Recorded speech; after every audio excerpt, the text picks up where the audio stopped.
Ang upgrade nito mga tagumpay, almost 104,000 yung upgrade pa lang niya.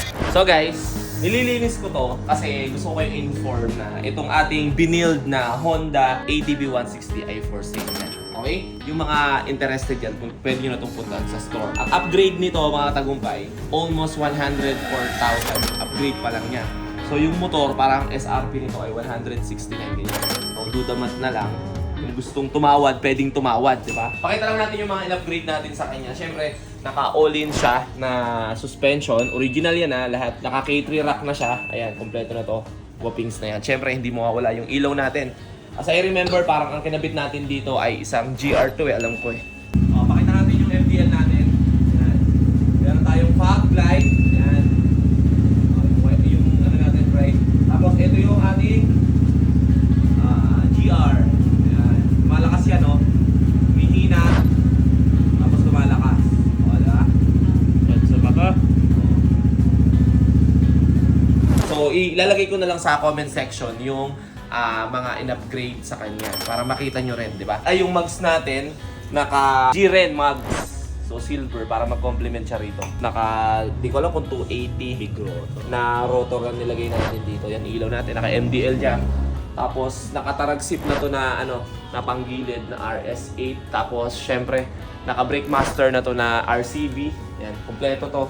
Bosch Europa na na busina.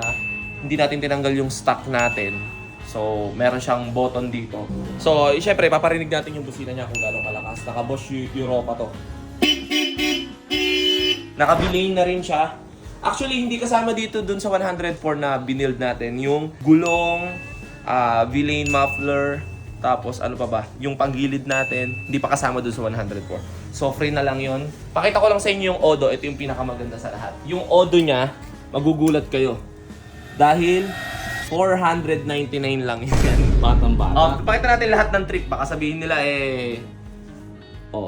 inaano. Kasi fresh na fresh yan. Trip A, 499. Wala pang 1 no? Wala pang 1K yung Odo nito. Kasi magpapalit tayo ng bagong unit, hindi mo muna natin i-mention dito.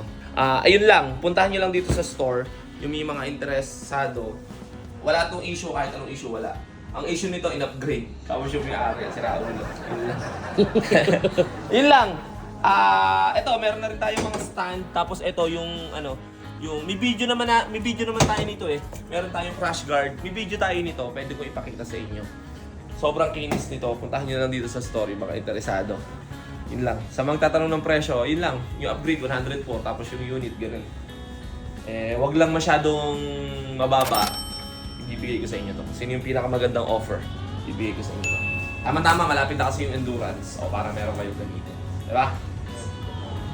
Punasan ko na lang muna. Isitahin nyo na lang dito sa store. B-roll tayo.